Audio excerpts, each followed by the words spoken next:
ఆఫీసులోనే 500 కోట్ల రూపాయలు దొరికినాయి. అప్పటికే విచిత్రం ఏంటంటే రెమిడీసివిర్ తీసుకుంటే కరోనా కంట్రోల్ అవుతుంది అని బాగా ప్రచారం చేసిన సందర్భంలో అసలు 500 కోట్లు అనేది కనబడ్డది అమౌంట్, కనబడే అమౌంట్, కనబడని ఇంకా 1000 కోట్లు ఉన్నాయి ఇంకా పార్థసారథి దగ్గర. అంటే కేసీఆర్ గారు అక్కడ డబ్బు ఉన్నది కాబట్టి ఆయనకు రాజ్యసభ సీట్ ఇచ్చిండు. ఇంకా 1000 కోట్లు ఉన్నాయి. ఆ రెమిడీసివిర్ మీద సంపాదించిన పార్థసారథి ఇంకా 1000 కోట్లు వచ్చే ఎలక్షన్లో కాంగ్రెస్ను ఓడగొట్టడానికి పార్థసారథి ఆ 1000 కోటీశ్వరుడైన పార్థసారథిని రాజ్యసభగా ఎంపిక చేసినట్టుగా భావించవచ్చు మనం. అంటే రేపు మాది కాంగ్రెస్ పార్టీ అధికారంకి రాకుండా 1000 కోట్లున్న రెమిడీసివిర్ యజమాని, ఇంజెక్షన్ యజమాని, అంటే ప్రజల రక్తాన్ని తాగి రక్తాన్ని పీడ్చి ఆ సొమ్ము దాచిపెట్టి నా వ్యక్తికి నువ్వు రాజ్యసభ సీట్ ఇచ్చినావు. ఇంత అన్యాయం, ఇంత దుర్మార్గం. దట్ మళ్ళీ అయ్యే పైసతోటి కాంగ్రెస్ పార్టీ అధికారం రాకుండా ఈ ప్రయత్నం. మరి ఎందుకు ఈ రాష్ట్రము మనం ఎందుకు తెచ్చుకున్నాము? ఈ రాష్ట్రం ఎందుకు తెచ్చుకున్నాము? విఆర్ఓలు రోడ్ల పండి తిరుగుతున్నారు, కానిస్టేబుల్ వాళ్ళెవరో పాపము మా గాంధీ భవన్కి వచ్చిర్రు, మన డీజీపీ ఆఫీస్ అటాక్ చేస్తే వాళ్ళకు 2 ఏళ్ళ వయో మళ్ళా ఏజ్ పెంచిర్రు. అసలు ఎవరు సంతృప్తిగా తెలంగాణ రాష్ట్రంలో ప్రజలు జీవిస్తున్నారు, రైతులు జీవిస్తున్నారు. వర్షాలు పడితే వడ్లన్నీ వానకు కొట్టుకపోతే ఆ గింజలు ఎందుకు పనికి రాకపోతే అలాంటి రైతులు ఆదుకునే పరిస్థితి ఈ టీఆర్ఎస్ ప్రభుత్వం లేదు. కేసీఆర్ పరిపాలన అట్లున్నది. ఎంతసేపు రాజకీయం. ఇప్పుడు రాజకీయం అంటే జ్ఞాపకం వచ్చింది. ఇప్పుడు కేసీఆర్ ఏమో ఢిల్లీ పోయాడు, మోడీ గారేమో హైదరాబాద్కి వస్తున్నారు. ఇదేం రాజకీయం అర్థమవుతలేదు అసలు. ఇదేం అండర్స్టాండింగ్ రాజకీయం అర్థమవుతలేదు.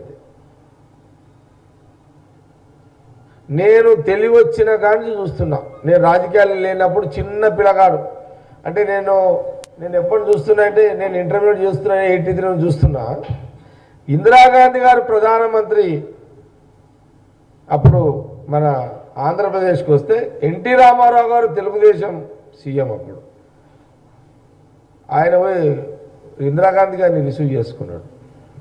నేను చూసిన కాడికైతే ఇక్కడికి ఎవరు ప్రధానమంత్రి వచ్చినా ఇక్కడ అపోజిషన్ పార్టీ సీఎం ఎవరున్నా పోయి రిసీవ్ చేసుకుంటారు ప్రధానమంత్రి గారిని. మరి ఇక్కడ ఏ ధైర్యంతో ప్రధానమంత్రి గారు వచ్చే సమయంలో కేసీఆర్ లేనట్టే కదా, ఢిల్లీ 10 రోజుల టూర్ కదా. మరి ప్రధానమంత్రి మోడీ గారు హైదరాబాద్ వస్తున్న సమయంలో బీజేపీ ఒక ప్రకటన చేసింది, ప్రధానమంత్రి భారీగా స్వాగతం పలికే సన్నాహాలు చేస్తున్నాము అని బీజేపీ రాష్ట్ర పార్టీ ప్రకటించింది. మరి ముఖ్యమంత్రి గారు కేసీఆర్ ఏమో ఢిల్లీ టూర్ పోయిండు. అచ్చా, ఢిల్లీ టూర్ పోయి ఎవరి కోసం పోయిండు? అక్కడ కొందరు రైతులు చనిపోయిన వాళ్ళు ఉంటే వాళ్ళకి పైసలు ఇవ్వకపోయిండు. అచ్చా, అక్కడ స్టేట్ గవర్నమెంట్లు ఎవరి 2 ఆపేనా? హర్యానా కూడా పోతుండు కదా. మరి హర్యానా రాష్ట్రం బీజేపీదే.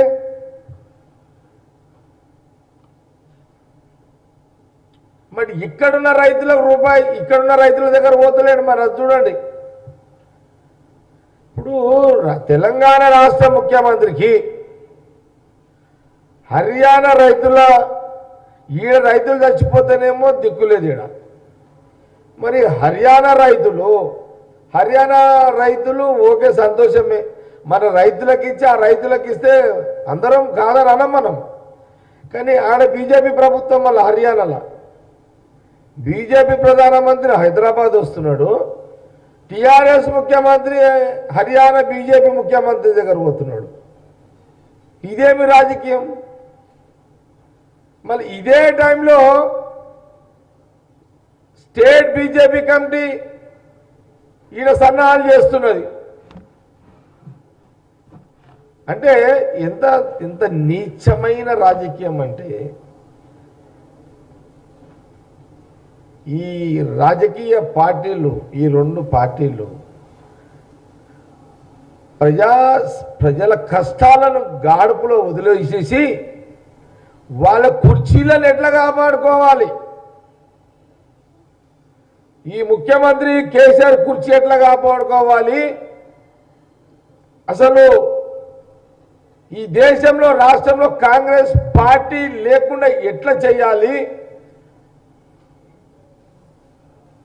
కేంద్రంలో రాష్ట్రంలో ఎట్లా బీజేపీ బాగా చేసుకోవాలి, ఇంత దుర్మార్గమైన ఒక రాజకీయ ఆలోచనతో వీళ్ళు చేస్తున్నారు. ఇంకో మాట ఇంట్లో ఇది కానీ ఆపినాక మీరు ప్రశ్నలు అడగండి. ఇంకో మాట విచిత్రం ఏంటంటే, వీళ్ళు నేనంటా ఒకటే మాట ఒక మాట నా అనుమానం చెప్తున్నా, ఆలోచన చేయండి. ప్రధానమంత్రి పర్మిషన్ తోటే కేసీఆర్ ఈ రాష్ట్రంలో లేకుండా హర్యానా రాష్ట్రం పోయిండు. 100% ఇది అండర్స్టాండింగ్ పాలిటిక్స్. మోడీ గారు, కేసీఆర్ గారు, ఇది understanding politics. TRS party, BJP party, అంతర్గతంగా ఎంఐఎం పార్టీ, ఈ మూడు పార్టీలు అండర్స్టాండింగ్ పాలిటిక్స్. ఈ యొక్క మూడు పార్టీల యొక్క ముఖ్య ఉద్దేశం ఈ దేశంలో, ఈ రాష్ట్రంలో కాంగ్రెస్ పార్టీ ఉనికి లేకుండా, కాంగ్రెస్ పార్టీ రాజకీయంగా తొక్కేసే ఒక ప్రక్రియను ఈ మూడు పార్టీలు కొనసాగిస్తున్నాయి. మీరు చూడండి, మొన్నటిదాకా భౌ అని ఒళ్ళుకుంటా కూర్చున్నారు. మొన్నటిదాకా బండి సంజయ్ అన్నాడు జైల్లో పెడతా, కేసీఆర్ని జైల్లో పెడతా అని చెప్పి ఆ శిశుపాలుడు 100 తప్పులు అన్నాడు. 100 తప్పులు మాట్లాడిన, 100 తప్పులు చేసిన తీరు ఇప్పటి వరకు బండి సంజయ్ ఉందా నేను అనుకుంటా 200 సార్లు అని ఉంటాడు. నేను బండి సంజయ్ బీజేపీ ప్రెసిడెంట్గా అడుగుతున్నా, 200 సార్లు అన్నావు నువ్వు కేసీఆర్ జైల్లో పెడతా అని చెప్పి. నీ చెంప మీద కొడితే కూడా నీకు పౌరుషం రాలే. నీ చెంప మీద ఒక ఎంపీవి, ఒక బీజేపీ ఎంపీ నీ పార్లమెంట్లో ఒక పోలీస్ అధికారి చెంప వలగొడితే, నీ చెంపల కొట్టినా కూడా నీకు పౌరుషం లేని నీకు పౌరుషం ఉందా? నువ్వా తెలంగాణ ప్రజలను కాపాడేది? నువ్వు ఓన్లీ మీడియేటర్ వే, లైజనర్ లీడర్. లైజనర్ అంటే ఇంకేముంటుంది డ్యూటీ? నువ్వు పెద్ద పెద్ద మాటలు నడుపుతావు కేసీఆర్ మీద, అట్లా ఇట్లా. నీ అమ్మని చెంపవల కొడితేనే నీకు దిక్కులేదు. నువ్వు ఇక నీ మాట నీ మోడీ జైల్లో పెడతాడా కేసీఆర్ని? ఉందా నీ మాటగా విలువ ఉందా? నేను బండి సంజయ్ చెప్తున్నా, నీ మాటగా విలువ ఉందా? లేదు. మీరెంతసేపు ఒక విఐపి స్టేట్ పార్టీ నాయకత్వం ఎట్లయిపోయిందంటే, మనము ఈ మధ్యలో జూబ్లీస్లో, బంజారీస్లో చూస్తాము విఐపి ఇంట్లలో అవి ఏమంటారు డాగ్స్, ఆ పేర్లు రావు ఇంగ్లీష్లో.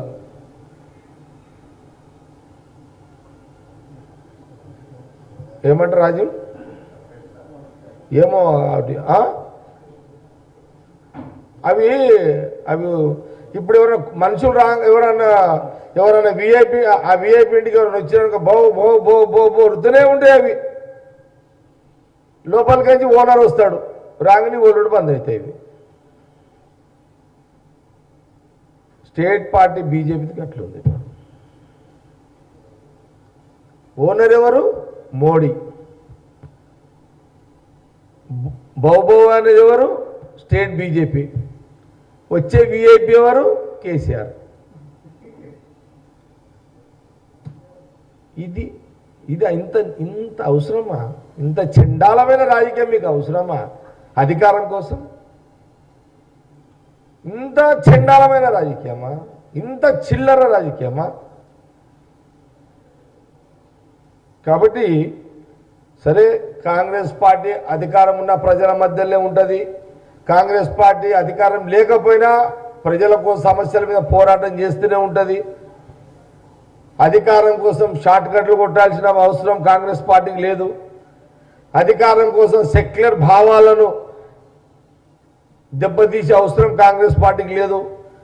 సోనియా గాంధీ, రాహుల్ గాంధీ వాళ్ళ కుటుంబం ఎప్పుడు కూడా మతాలను విడదీసి, కులాలను విడదీసి రాజకీయం చేయాల్సిన పరిస్థితి ఆ రోజు లేదు, ఈ రోజు లేదు. కాబట్టి ఇది ప్రజలు గమనించండి. ఇంకా 1 year అయితే ఎలక్షన్స్. ఒక సంవత్సరం మొదలే ఒక ఎన్నికల వాతావరణాన్ని అటు టీఆర్ఎస్ ఇటు బీజేపీ రెండు ప్రభుత్వాలు, రెండు పార్టీలు అండర్స్టాండింగ్లో లోపల నుంచి ఎంఐఎం పార్టీ ఈ మూడు ఒక అక్రమ సంబంధం, ఈ మూడు అక్రమ సంబంధంతో రాజకీయ నీచమైన రాజకీయం చేస్తూ తెలంగాణ ప్రజలను, దేశ ప్రజలను నాశనం చేసే ఒక వ్యూహాత్మకమైన రాజకీయం చేస్తూ పనిచేస్తున్నాయి అనే విషయాన్ని కాంగ్రెస్ పార్టీ చాలా స్పష్టంగా తెలియజేస్తున్నది. ఈ పార్థసారథి సంగతి ఏందో తొందరగా, ఎందుకంటే అసలు ఇది పెద్ద స్కామ్. ఇది పార్థసారథి ఇది చిన్న స్కామ్ కాదు, చాలా పెద్ద స్కామ్ ఇది. ఇప్పుడు ఆయన దగ్గర 500 కోట్లు దొరికినాయి, ఎన్ని వేల కోట్లు ఉన్నాయో ఇప్పుడు ఆయనకి ఇచ్చిందంటే ఇప్పుడు మమ్మల్ని ఖతం చేయనికనే కాంగ్రెస్ వాళ్ళని. ఇప్పుడు పార్థసారథి దగ్గర ఏం 5,000 కోట్లు పెట్టిండు, అంతా బ్లాకే కదా. ఇప్పుడు మెడికల్ అంతా మనం పైసలు ఇచ్చే కదా, అంత బ్లాక్ అమౌంట్ ఇదంతా మొత్తము. ఈ 5,000 కోట్లు దాచిపెట్టిండు పార్థసారథి దగ్గర. ఆయనకి ఎందుకు ఇచ్చారంటే కొంత ప్రోటోకాల్ ఉంటుంది కదా, రాజ్యసభ ప్రోటోకాల్ ఉంటుంది, సెక్యూరిటీ ఉంటుంది, కొంత ఇన్ఫర్మేషన్ ఉంటుంది. ఎవరంటే వాళ్ళు పోలేరు, ఎవరంటే వాళ్ళు దాకలేరు, ఇంత కొంత సెక్యూరిటీ ఉంటుంది. అందుకోసమే బహుశా ఆయనకి ఇచ్చి ఉంటాడు.